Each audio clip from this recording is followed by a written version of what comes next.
Hi, my name is Skylar Stasney and I am the Curator of Copshaholm here at the History Museum, and welcome to Curiosities of Copshaholm.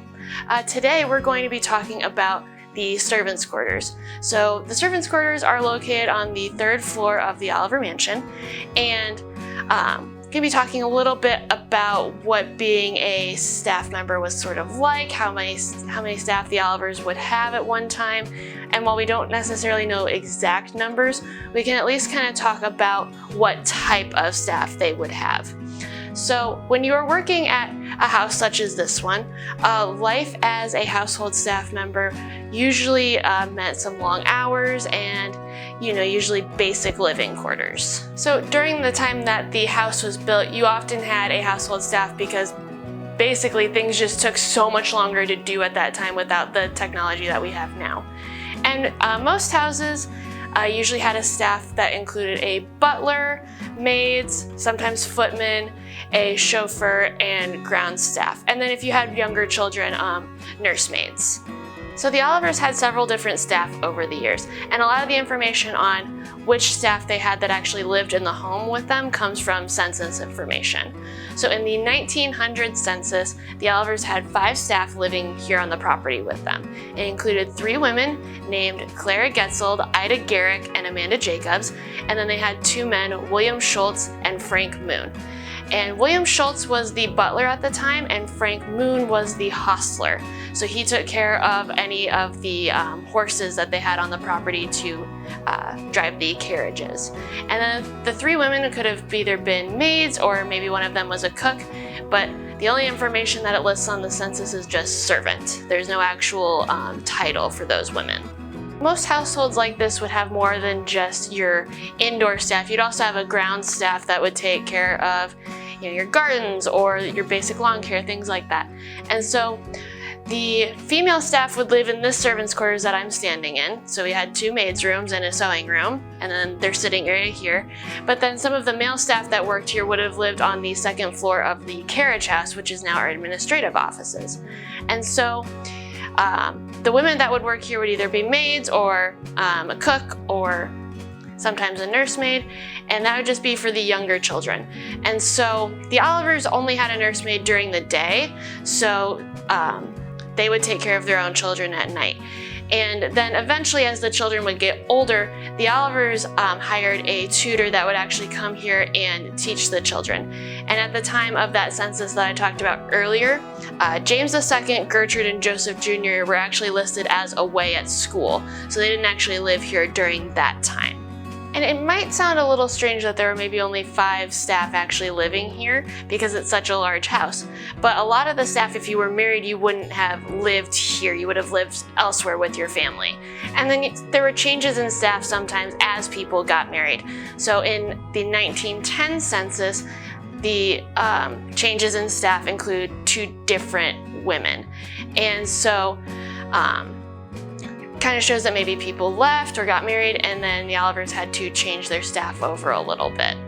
For many wealthy families, they often had this staff, and they were often looked down upon and not treated very well. But the Olivers were actually known for how well they treated their staff, especially when you look at the servants' quarters in comparison to some other historic homes. These are really, really nice for servants' quarters. They each had their own spaces, their own closets, and their own sort of leisure area. The Olivers even went so far as to rescue one of their maids from Austria at the outbreak of World War I. Betty Kershaw was visiting family in Austria right at the outbreak of the war, and she wrote Joseph Jr. To try to help her come back. And so the Olivers actually used a lot of their connections to get her back so she wouldn't be trapped there for the entirety of the war. She later left the staff because she was getting married, but that is just kind of an example of how well the Olivers treated the people that they employed. And that encouraged other people to want to work here as well.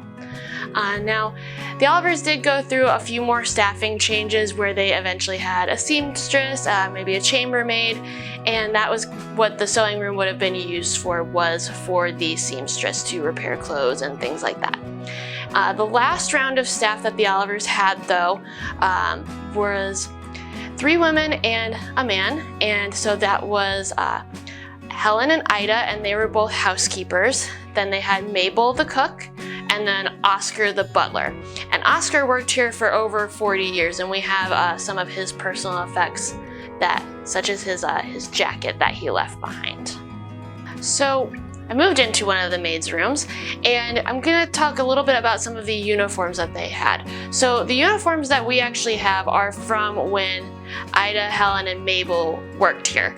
And so they're kind of from that like 60s, 70s era. And so we have a few different ones. So there's one that looks like this. It's this white uniform with the collar and some pockets, maybe worn by the cook, maybe one of the maids. It's very unclear since we don't have a whole lot of information on these. But all of these uniforms are made out of a material that's very easy to clean. Another style is this blue uniform, and again, made out of that really easy to clean material with these front zipper on the very front here.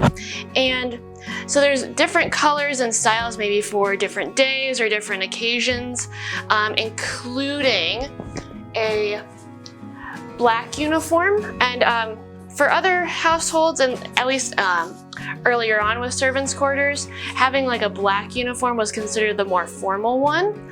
And again, it's got that zipper closure here that zips all the way down. And then the last uniform that's a little bit different is this red one. This is one of the few that has this collar and the sleeves. And so this one might have been used to be a little bit more formal as opposed to their day-to-day uniform. And this one actually has a side zipper closure here instead of the front one that we've seen on the other ones. And this one actually has button closures on the front. So the Olivers continued to have staff up until the time that the house was donated. So Catherine and Joseph Jr. lived here in adulthood and still had that last bit of staff, as well as their ground staff.